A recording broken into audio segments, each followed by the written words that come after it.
రాత చేతిలో హారతి పళ్ళాన్ని విసిరికొట్టిన దమయంతికి ఊహించని షాక్ ఇచ్చిన విక్రమ్. అసలు ఇదంతా ఎలా జరగబోతుందనేది ఈ వీడియోలో తెలుసుకుందాం. అంతకంటే ముందుగా ఇప్పటి వరకు మా వీడియోని లైక్ చేయకపోతే వెంటనే లైక్ చేయండి. మీరు చేసే ఒక్క లైక్ మాకు ఎంతో మోటివేషన్ ఇస్తుంది. ఉదయమే లేచి రాధ అయితే పూజ చేస్తూ ఉంటుంది. పూజ చేస్తూ ఉన్న రాధని చూసి కుటుంబం మొత్తం కూడా షాక్ అయిపోతూ ఉంటారు. ఏం చేస్తున్నావని అడుగుతూ ఉంటుంది దమయంతి.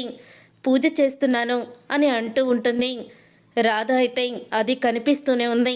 అసలు నిన్ను దేవుడి గదిలోకి ఎవరు వెళ్ళమని చెప్పారు అని గట్టిగా దమయంతి అయితే అడుగుతూ ఉంటుంది. అప్పుడే ఇక నేను ఇంటి కోడల్ని, ఇంటి కోడలు ఇంటి దీపం వెలిగించి మరి ఇప్పుడు పూజ చేయాలి కదా అని అంటూ ఉంటుంది. రాధ అయితే ఇంటి కోడలుగా నిన్ను ఎవరు ఒప్పుకున్నారు? నీ భర్తే నిన్ను భార్య అనుకుంటున్నాడు తప్ప నిన్నెవ్వరూ కూడా ఈ ఇంటి కోడలుగా అనుకోవడం లేదు.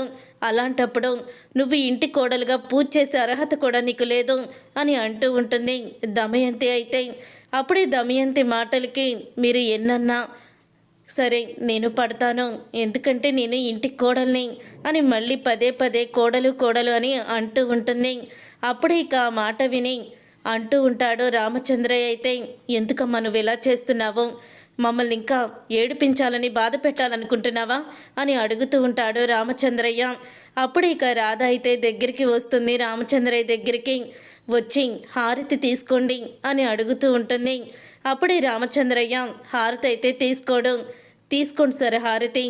ఇప్పుడు నేను దేవుడికి ఏమని పూజ చేశానో తెలుసా? ఇన్ని సంవత్సరాలుగా మీరు పడుతున్న మానసిక ఆవేదనని తగ్గించమని మీ అమ్మాయి చిట్టిని ఇంటికి రప్పించమని ఆ దేవుణ్ణి నేను వేడుకున్నాను. మీ గురించి నేను ఆ దేవుడికి పూజ చేశాను. చిట్టి తొందరగా మళ్ళీ మీ జీవితంలోకి తిరిగి రావాలని అని అంటూ ఉంటుంది రాధ. ఇక రాధ అలా అన్న తర్వాత రామచంద్రయ్య ఇక రాధ మాట విని చాలా ఆనందపడుతూ ఉంటాడు. మీ అమ్మాయి కోసం పూజ చేసి హారతి ఇస్తే ఆ హారతిని మీరెందుకు మరి తీసుకొని అంటున్నారు? హారతి తీసుకోండి, మీ అమ్మాయి ఖచ్చితంగా ఇంటికి తిరిగి వస్తుంది. ఆ దేవుడు తప్పకుండా మీ అమ్మాయిని ఇంటికి తిరిగి వచ్చేలా చేస్తాడు. హారతి తీసుకోండి సార్ అని అంటూ ఉంటుంది రామచంద్రయ్యని. అప్పుడే ఇక ఆ మాటలు విని దమయంతి కోపంతో రగిలిపోతూ ఉంటుంది.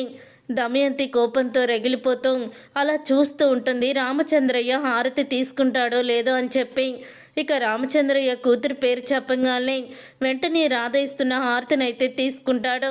ఇక అది చూసి అందరూ కూడా షాక్ అయిపోతూ ఉంటారు. ఇక షాక్ అయిపోతూ అలా ఉండిపోయి రామచంద్రయ్యని అడుగుతూ ఉంటుంది ప్రియ అయితే, ఏంటి పెదనాన్న ఇదంతా? నువ్వు అది ఇచ్చిన హారతి ఎందుకు తీసుకున్నావని అడుగుతూ ఉంటే, మన చిట్టి గురించి కదమ్మా, నా కూతురు తప్పకుండా తిరిగి వస్తుందని రాధ అంత గట్టిగా పూజ చేస్తే హారతి తీసుకోకుండా ఎలా ఉంటాను అని అంటూ ఉంటాడు రామచంద్రయ్య. తన మాటలు నిజంగానే నా కూతురు ఇంటికి వచ్చేలా అనిపిస్తున్నాయి అని అంటూ ఉంటాడు. అప్పుడు ఇక దమయంతి అయితే, నీ కూతురు ఇంటికి ఎలా తిరిగి వస్తుందో నేను చూస్తాను అని కోపంతో అంటుంది. మీరు కూడా హారతి తీసుకోండి అని దమయంతి దగ్గరికి హారతి అయితే తీసుకువెళ్తుంది రాధ. అప్పుడే ఇక దమయంతి కోపంగా హారతి పళ్ళాన్ని చేత్తో ఇక కొట్టేసరికి మొత్తం పసుపు కుంకుమ హారతి అన్నీ కూడా కింద పడిపోతాయి. అది చూసి అందరూ కూడా షాక్ అయిపోతూ ఉంటారు.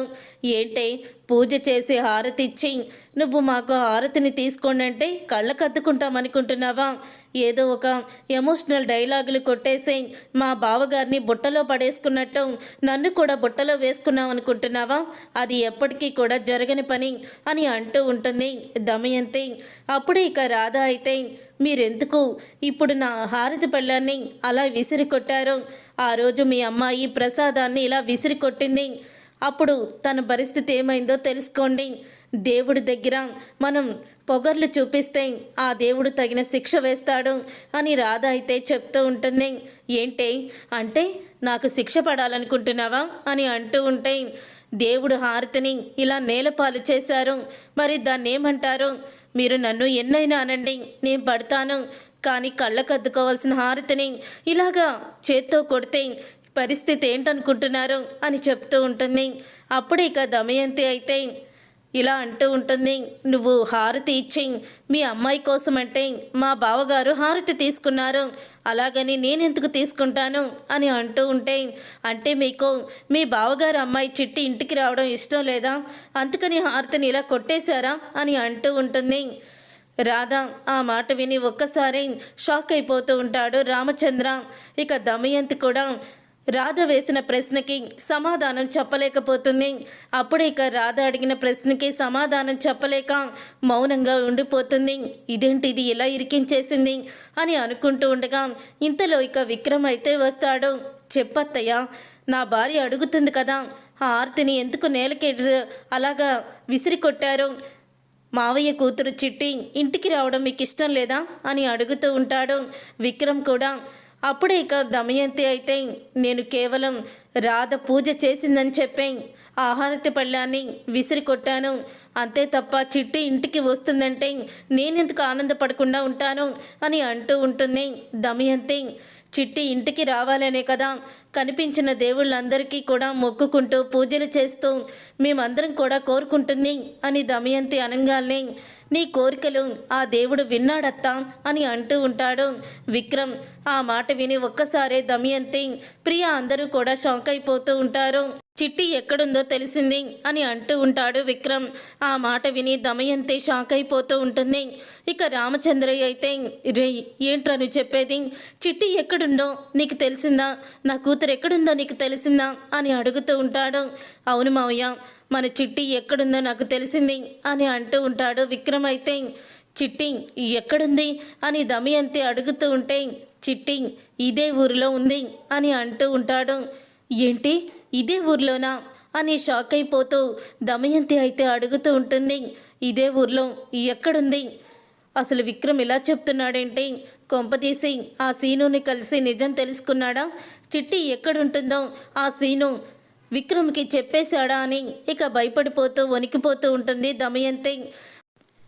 అప్పుడే ఇక రాంప్రసాద్ అయితే షాక్ అయిపోతూ అడుగుతూ ఉంటాడు, రే ఎక్కడుందిరా ఈ ఊళ్ళో అంటే ఎవరి దగ్గర ఉంది నా కూతురు, చెప్పరా, నా కూతుర్ని నేను తీసుకొచ్చుకుంటాను అని అంటూ ఉంటే, మొన్న ఆ చేపలో అతను చెప్పింది నిజమే మావయ్య, చిన్నీని ఎవరో ఒక అతను తీసుకువెళ్ళాడు, అతను ఈ ఏరియాకే చెందినవాడే, అంటే ఈ చుట్టుపక్కల ఉండేవాడే, అతను ఎక్కడున్నాడో ఏంటో అని ఆ చేపలు అతను గుర్తుపడతానని చెప్పాడు, అందుకని ఒక ఏజెంట్ని పెట్టి మొత్తం ఇంటింటికి కూడా సోదా చేయిస్తున్నాను, చిట్టి చిన్నప్పుడు ఫోటోని చూపించి మొత్తం కూడా వెతికిస్తున్నాను అని అంటూ ఉంటాడు.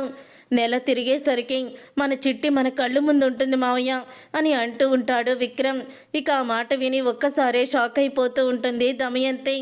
ఇంటింటికి తిరిగి ఫోటో చూపించినంత మాత్రాన క్లూ ఎందుకు దొరుకుతుంది అని అంటూ ఉంటుంది దమయంతి. దొరుకుతుందత్తా, నేను చెప్తున్నాను కదా, నెల రోజుల్లో చిట్టి ఎక్కడుందో మొత్తం కూడా తెలుసుకుంటాను అని అందరి ముందు కూడా చెప్తాడు. రాధా అని రాధని తీసుకొని ఇక గదిలోకైతే వెళ్ళిపోతాడు. అప్పుడు ఇక దమయంతి అయితే కోపంతో రగిలిపోతూ ఉంటుంది.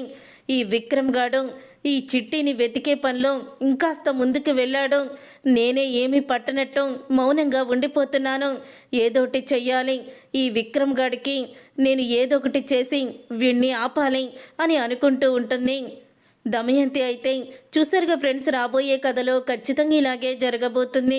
మరి ఇలాగే జరగాలని మీరైతే కోరుకుంటున్నారా? అయితే వీడియోని తప్పకుండా లైక్ చేసి ఛానల్ని సబ్స్క్రైబ్ చేసుకొని పక్కనే ఉన్న గంట సింబల్పై ఆల్ని క్లిక్ చేయండి. అప్పుడే మేము పెట్టే ప్రతి వీడియో మీరు మిస్ కాకుండా చూసేవచ్చు.